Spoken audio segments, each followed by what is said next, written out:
The Prisoner in the Pit. The desert planet of Korra was hot, dry, and full of secrets. Its people lived in stone huts, hunted with metal spears, and followed old laws. They feared anything strange, anything they could not control. And right now, they fear the creature in the pit. The pit was wide, deep, and cut into the middle of the village. Inside it, chained to the rock, was a strange beast. It was tall, with black, ash-like skin, sharp claws, and silver eyes. It looked like something from a nightmare. The villagers called it a demon. They said it came from the sky to curse their land. They planned to sacrifice it on the night of the blood moon. They thought that killing it would protect them. But not everyone believed that. Ray, a human engineer from Earth, was sent to this village weeks ago to study their energy systems. He had seen many things in space, but nothing like this. When he first looked into the pit, he expected to feel fear. Instead, he felt something else, sadness. The creature wasn't roaring, it wasn't fighting.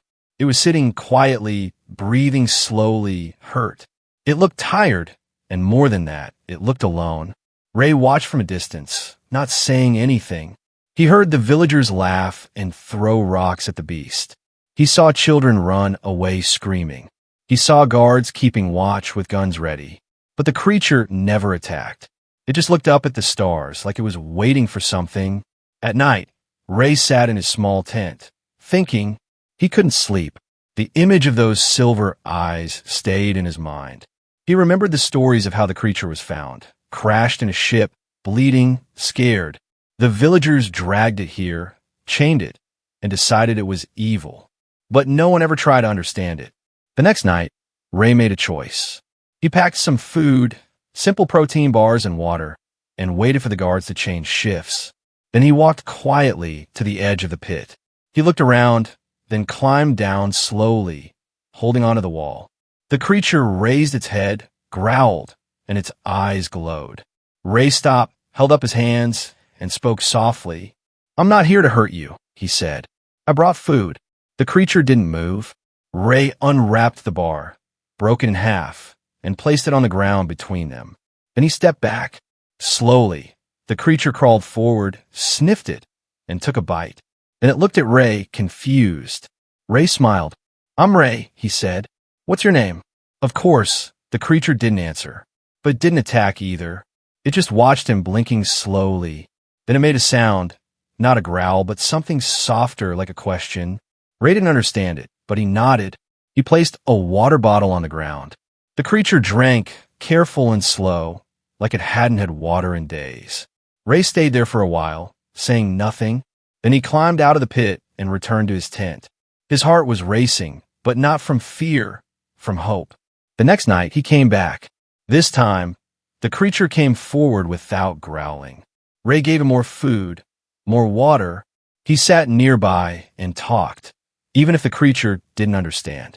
He told stories about Earth, about space, about music and trees. The creature listened quietly. After a few nights, Ray gave it a name. "Ash," he said, "because your skin looks like burnt ash." The creature didn't protest. It blinked once, maybe in agreement. Days passed. Ash started to heal. Its wounds closed faster. Its eyes grew brighter. Sometimes it repeated small sounds Ray made, like food or safe. Ray knew something was happening. This was no mindless monster.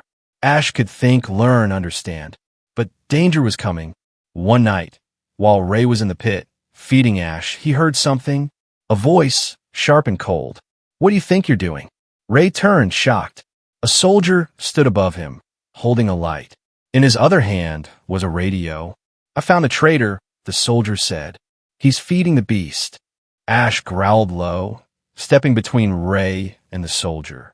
The soldier aimed his gun. Ray stood up quickly. "No," he shouted. "It's not dangerous. It's not what you think." The soldier didn't care. He turned and spoke into the radio again. "Send backup," he said. "We're ending this tonight." Ray looked at Ash. Ash looked back. Their time was running out. The first contact. Ray didn't sleep that night. Not because he was scared, but because something had changed. He had seen the soldier's eyes, cold, angry, ready to kill. He had seen Ash's eyes, calm, focused, like a protector. Ray knew one thing for sure now. Ash was not the monster. The real danger was fear, and fear lived in the hearts of the villagers. By morning, Ray was called to the command tent. 3 village leaders sat behind a stone table. The soldier who caught him stood to the side, arms crossed. Ray didn't lie this time. He said the creature had shown no violence. He said it responded to food, sound, and kindness. He called it Ash. They laughed. "You're naming it like a pet," one leader said. "It will eat you when it gets hungry," said another. They gave Ray a warning. "Stay away from the pit," they said, "or you'll be punished like the beast." Ray walked out, silent, but his mind was racing. He had less time than he thought. The blood moon was only 2 nights away. That's when they planned to kill Ash in front of the whole village. They believed the ritual would protect their crops and stop the dust storms. They believed blood would bring peace. Ray believed something else. He believed truth could bring peace. But truth needed a chance to live. And for that, Ash had to escape. That night, Ray returned to the pit. He used a back path through the rocks, avoiding the guards. He climbed down carefully, his hands shaking. Ash was waiting in the corner, chained, but alert. Ray whispered, "I'll get you out." Ash tilted its head. Ray pointed to the lock on the chain. "I need time," he said. "Tomorrow night we run." Ash didn't answer, but it looked straight at him. Then it did something strange. It reached out one hand and gently touched Ray's chest. Ray felt warmth. Not heat, not pain, but something deeper. For a second, he saw flashes in his mind. Fire, darkness, a crash, voices screaming in another language. Then nothing. He stepped back, confused. Ash looked down, silent. Ray asked, "Was that you?" Ash nodded once, slow and heavy. Ray realized the truth. Ash had tried to speak, not with words, but with memory. The next morning, Ray worked like nothing had happened. He moved through the village, fixing wires, cleaning panels, checking vents. But his real work was mental, timing the guard shifts, studying the pit's locks. He counted how long it took the watchtower to turn. He noted which guards were slow and which were strict. He had almost everything he needed, except a way to break the chain. That night, he brought a tool from his ship, an old plasma cutter. He had to hide it in pieces and carry it in a bag. When he entered the pit again, Ash stood and looked at him. Ray sat down, pulled out the parts, and started to build the cutter. Ash watched quietly. Then it made a sound, low and strange. Ray looked up. Ash pointed at the sky and said one word, "Donji." Ray froze. "You mean the villagers?" Ash shook its head. Ray thought, another danger, bigger than this place. Something coming. Ash felt it somehow. Was it memory? Was it a warning? Suddenly, Ray heard movement above. He shut off the tool and crouched behind a rock. Voices, footsteps, the sound of metal. He peeked over the edge. The guards were surrounding the pit, more than usual. One of them shouted, "Bring the fire sticks." Another laughed. Time to prepare the sacrifice. Ray's heart dropped. They were starting early. The blood moon was still 1 night away. But they weren't waiting. They were scared now. Scared of Ash, and maybe scared of Ray too. Ray looked at Ash. "We don't have tomorrow," he whispered. "We go tonight." Ash nodded, eyes glowing dim blue in the shadows.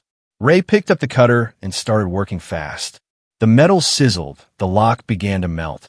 Each second felt like a heartbeat, loud and sharp. Above them, firelight danced across the walls.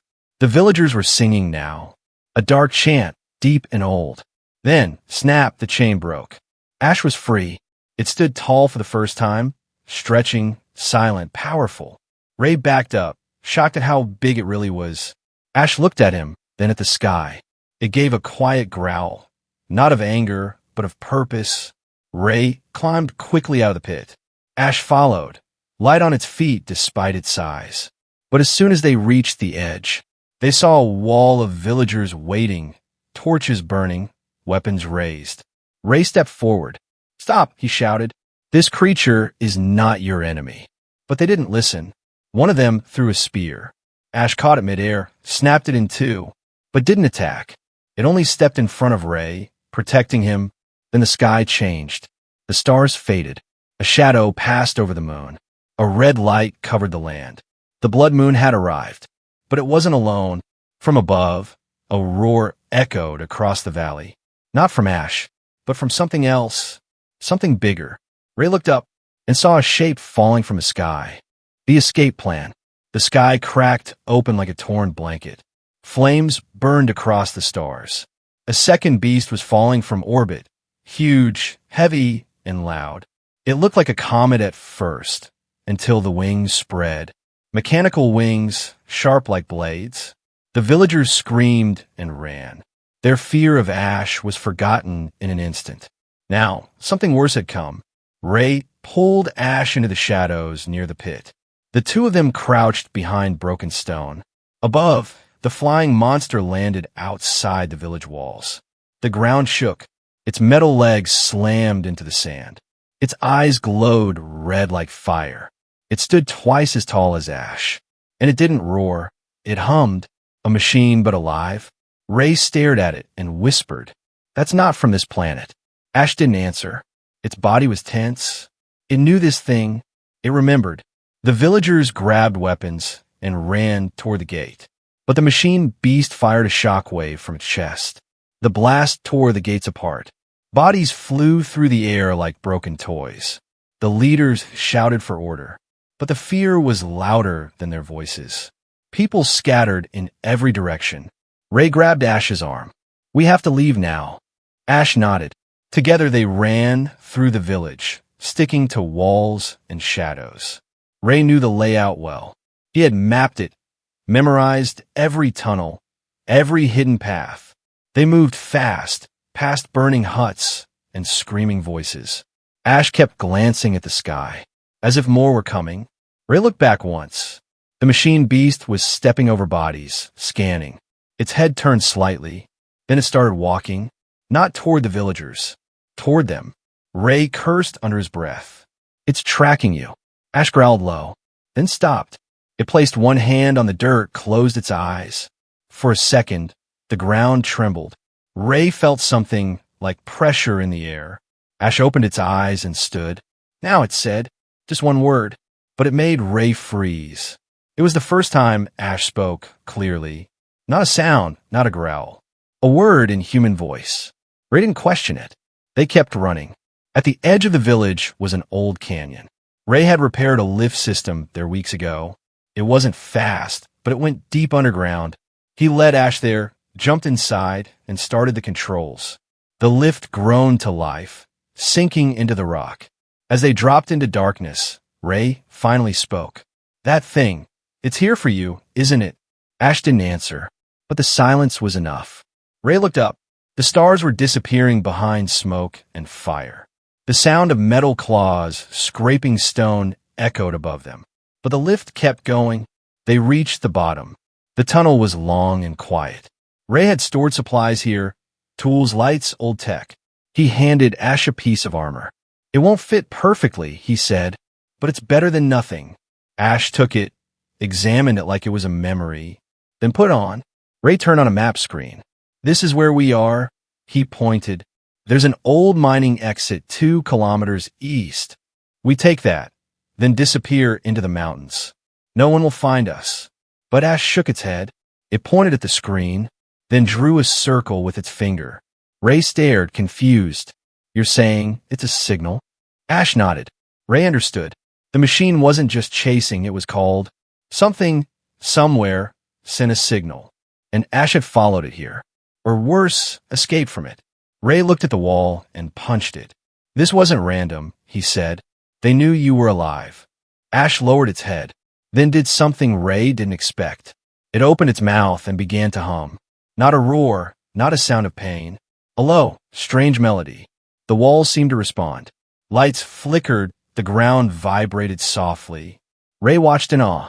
"You're not just smart," he whispered. "You're connected to something bigger." Suddenly, an explosion shook the tunnel. The lift shaft behind them collapsed.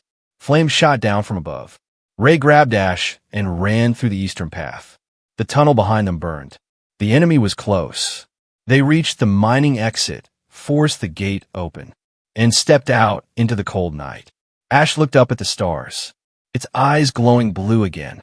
Ray stood beside him, breathing hard. They had escaped the pit. But now they were being hunted. The uprising of the beast. The wind howled like a warning across the rocky hills. The stars above flickered, dim behind smoke and ash. Ray and Ash stood at the edge of a broken world.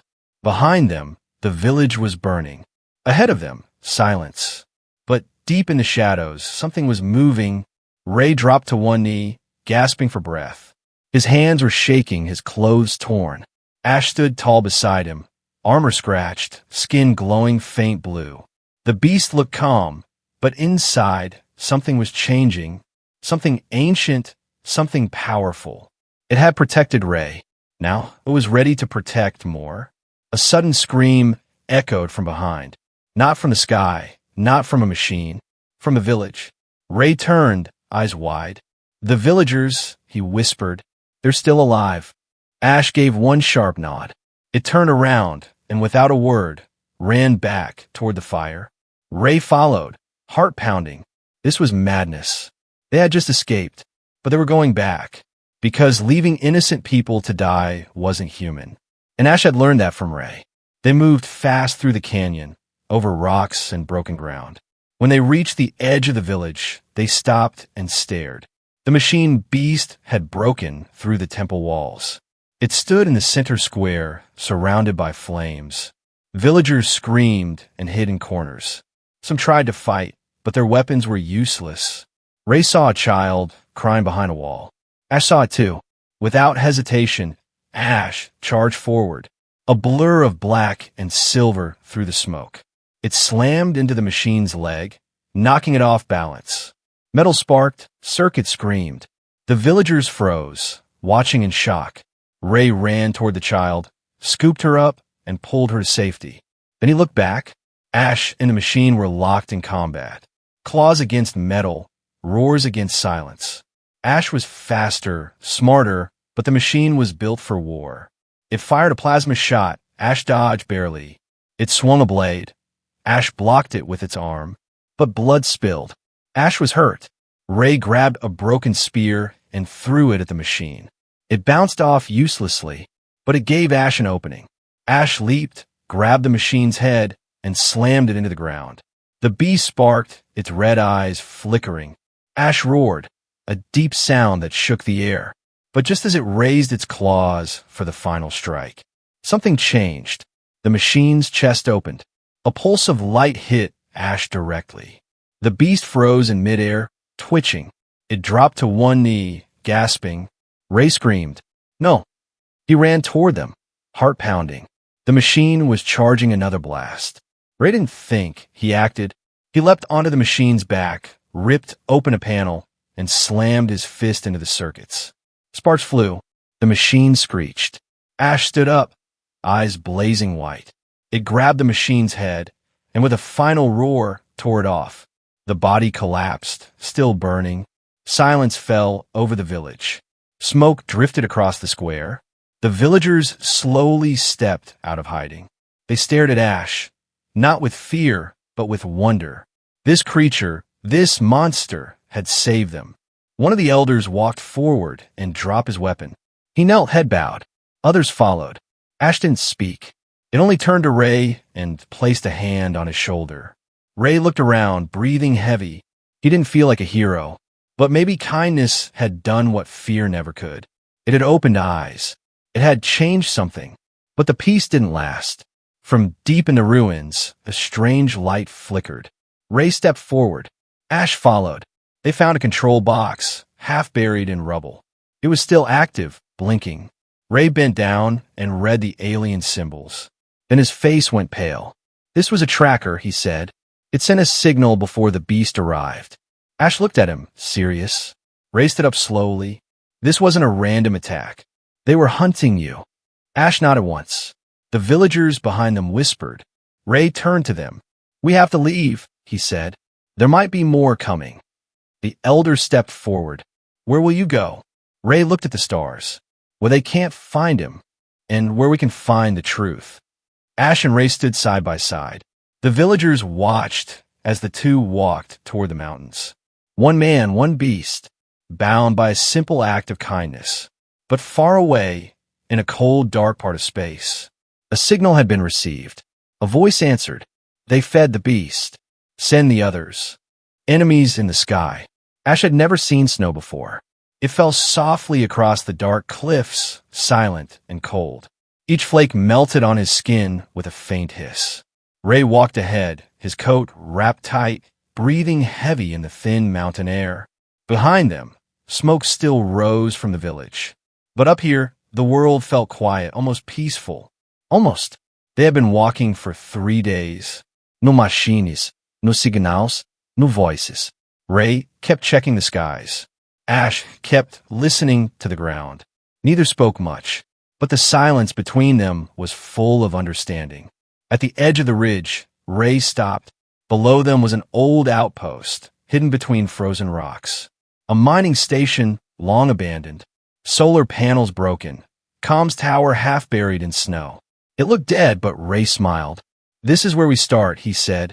Shelter, tools, and maybe a way to call home. Ash looked at the tower, eyes narrowing. Not fear, memory. He had seen a place like this before. Long ago, before the crash. Inside the outpost, Ray powered up a console. The lights flickered, then held steady. He wiped dust from a panel and began typing. I can reach the EarthNet relay, he said. If I bounce a signal through the satellite, someone on Earth will hear us. Ash sat in the corner, breathing slow. Healing, watching, waiting. Ray looked back at him. You sure you want to do this? Ash said nothing, but nodded once. Ray took that as yes. He pressed the final key. The signal launched into the sky. For a moment, nothing happened. Then the console beeped. A voice came through, crackling but clear. This is Earth Command. Identify yourself. Ray froze, then leaned in. This is Engineer Ray Nolan, ID 7762, stranded on Cora 7. I'm with a Class X alien life form, intelligent, wounded, non-hostile. We were attacked by off-world tech, possibly military grade. We need extraction. The voice paused. Then came the reply. Copy that. Nolan. Hold position, fleet inbound. Ray smiled, weak with relief. But Ash stood, eyes locked on the console. He stepped forward and placed a hand on the screen. A faint glow passed between him and the system. The screen changed, flickered, showed static. Then something else. A symbol appeared. Not Earth Command. Something older, darker. Ray stared at it. You know this, don't you? Ash nodded. He placed a claw on the symbol and pressed. The screen showed a map, stars, planets, movement. A trail leading from far space to this planet. To him, they were coming, not just one, a fleet. Ray stepped back, stunned. You didn't just run from them. You escaped with something they want. Ash turned slowly, his voice low. Not something. Me? Before Ray could respond, the sky above the outpost turned orange. A thunderclap rolled through the mountains. Ray ran outside and looked up. Fire was falling again. Another machine? No, several. They were smaller than the first, but faster, sharper. Drones, hunters, sent ahead to find Ash. Ray grabbed his gear. Ash, we've got company. The first drone hit the snow like a bullet. It rose from the crater, wings spread, weapons hot. Ash stepped forward, unafraid. It fired. Ash blocked with his arm, grunted, then leapt. The drone spun to fire again, but Ash was already there. He ripped its wing clean off and slammed it into the ground. 2 more came from the sky. Ray pulled out his old pulse rifle. Shaky hands, not much power left, but he fired anyway. One shot clipped a drone, sent it spinning. Ash tore through the second, claws glowing, but they kept coming. Ash was fighting like a storm, faster, stronger than Ray had ever seen. Each move was precise, every strike final. He wasn't just defending anymore. He was rising, becoming what he was meant to be. Ray ducked behind a rock, reloading. He looked up just in time to see Ash throw a drone into the sky, then leap after it. In midair, Ash twisted and slammed it back to the ground. Metal and sparks flew everywhere. When the smoke cleared, 5 drones were down. Ash stood in the middle, chest heaving. Ray walked over slowly. You okay? Ash looked at him, then at the sky. More shadows were forming above. Ray whispered, How many? Ash didn't answer, because far above them, just outside the atmosphere, a massive ship turned toward Cora. 7. Not a drone, not a scout, a carrier, full of war beasts. Back in the outpost, the Earth Command signal flared again. This is Commander Hale, the voice said. Ray, we received your message. We're coming with everything we've got. Ray stared up at the sky. So did Ash. Two worlds were now on a path to collide. And it all started because one human shared his food, and one beast chose not to kill. The signal. Ash didn't sleep that night. He stood on the roof of the outpost, staring at the sky. The stars were still, but he knew they were lying. Something was moving out there, something ancient. Ray sat below, inside the old mining base, tapping away at a console. He had contacted Earth. Help was coming, but it didn't feel like a victory. It felt like the beginning of something bigger. The console beeped. A new signal was detected. Not from Earth, not from the enemy. From deep space, encrypted, old, looping on a broken frequency. Ray leaned in, confused. He ran a scan. The data didn't match any Earth tech. No Quran signature either. This was older than both. Older than most things humans had ever seen. Ash entered quietly, drawn by the sound. He looked at the signal on the screen and froze. Ray noticed his face change. You recognize this? He asked. Ash nodded slowly. Then he walked to the screen, touched the corner. The signal stopped, then restarted, this time with sound. It was a voice, low, cold, mechanical, but alive. It spoke in a language Ray couldn't understand. But Ash could. His breathing changed. His hands clenched.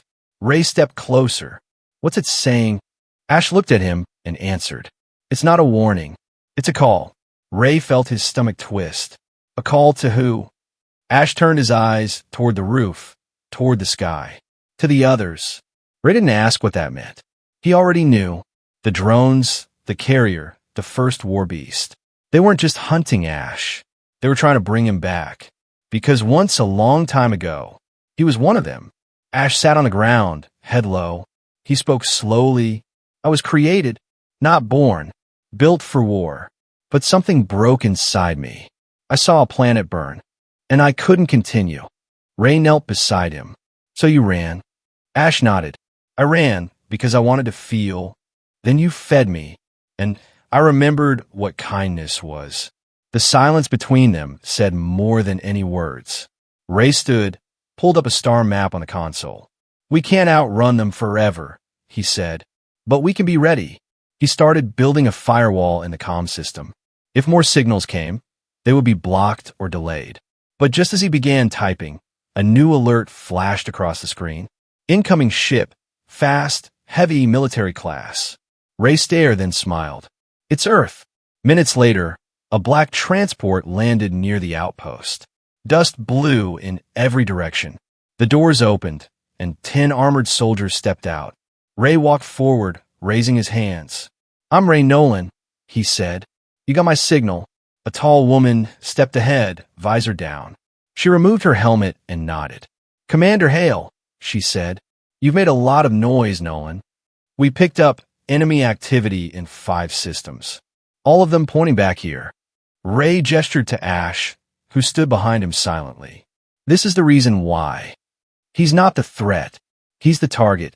The soldiers looked tense, unsure. Ash didn't move. Commander Hale stepped forward slowly. Is it true? She asked. Are you the weapon they were trying to recover? Ash nodded.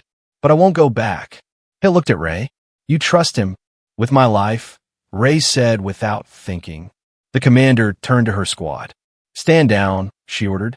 We're not here to capture. We're here to protect. Relief passed through Ray like a wave. But Ash was still watching the sky. Ray noticed and asked, What is it? Ash answered without turning his head. The signal hasn't stopped. Ray blinked, confused. We blocked it. Ash shook his head. It's not a normal signal. It's alive. Before anyone could respond, the sky lit up again. A new shape entered the atmosphere. Not like the drones, not like the first carrier. This one was bigger, longer than a city. It didn't fall, it floated, silent, like death itself. Commander Hale's comms crackled. "Ma'am, we have a problem. That thing's blocking our orbit. We can't call for backup." Ray looked at the beast in the sky. Its surface was covered in lights, each blinking in strange patterns. He turned to Ash. "What do we do?" Ash stared at the ship, then spoke two words that chilled everyone in the room. "We end it." The kindness that changed a world. The sky was falling. Not just burning, not just glowing. It was collapsing, piece by piece, under the shadow of the ship. A ship so massive it made the mountains look small. It didn't roar or shake the air. It whispered, a sound that slid under the skin and made soldiers freeze where they stood. Ash stared up, silent. His eyes were no longer blue. They burned white like stars. He wasn't scared anymore. He was remembering. Commander Hale barked orders. Her squad raised weapons, locked targets. But even she knew the truth. You don't fight a god with bullets. Ray stood beside Ash, hand on his own chest. He wasn't a soldier, not even close. He was just the guy who brought protein bars and asked questions. But sometimes, kindness changes things bullets never can. A deep hum vibrated through the air. The ground cracked under their feet. From the ship's underbelly, something began to drop. Not drones, not soldiers. A pod, sealed, smooth, ancient. It landed without sound. Steam hissed, the shell peeled open. And from it stepped a figure. Tall, thin, not machine, not flesh. It wore no armor, carried no weapon. But its presence silenced the mountain itself. Ash took one step forward. Ray grabbed his arm. "You don't have to go." Ash looked at him, eyes soft again for a second. "I do," he said, "because they came for me." Ash walked toward the figure alone. Commander Hale raised her hand, told her squad to hold. Ray couldn't breathe. The figure spoke first. Its voice echoed through every ear, not through sound but thought. "You ran," it said. "You forgot what you were." Ash answered without flinching. "I remembered what I became." The figure tilted its head. "You were made to conquer. You were built to lead." Ash's voice grew stronger. "I was built to destroy, but I learned to protect." The figure raised a hand, not in threat, but invitation. "Come back," it said. "You are still one of us." Ash looked at Ray. Ray gave him a nod. Not a permission, but belief. Ash turned back to the figure. "No," he said. "I'm one of them now." The figure's eyes flashed. It stepped back into the pod. A new hum rose from the sky. Ray looked up and saw the ship shift. No longer passive, no longer watching. It was preparing to erase everything. "Commander Hale screaming. All units, fall back." But Ash didn't move. He closed his eyes, raised his arms, and stepped forward. A light formed around him. Not fire, not energy, something older, purer. It spread like a wave across the valley. Machines in the sky sparked, blinked, froze. The great ship began to tremble. Its lights flickered, systems shutting down one by one. Ray felt it, not pain, not heat, but memory. He saw Ash's past, the war, the chaos, the silence. And then he saw the moment it all changed. A human hand, offering food without fear. Kindness in a world made of violence. The ship cracked in half above them. It wasn't exploding. It was surrendering. Ash was not fighting it. He was rewriting it. The figure in the pod looked up in shock, then faded. The pod vanished into dust. The ship collapsed like a dying star, quietly, slowly, until all that was left was sky again. Ash dropped to one knee. The light around him faded. His body shimmered like glass. Ray ran to him. "Ash," he shouted. "You're okay, right?" Ash looked at him, smiling. "I'm free," he said. Then he closed his eyes. Ray caught him as he fell. But Ash didn't vanish. His body became still like stone, as if resting, not dying. Like a guardian asleep, not gone. Later, Earth Command set up a station on Cora 7. The villagers rebuilt, stronger, united. Commander Hale filed her report. But she left something out. She left out the part where a single act of kindness defeated a war machine. Ray stayed. He built a memorial on the ridge where Ash once stood. And every year, under the same stars. He lit a fire and told the story of the creature in the pit, the village that wanted to kill him, and the man who chose to feed him instead. Because sometimes the smallest kindness can change everything, even the fate of a galaxy.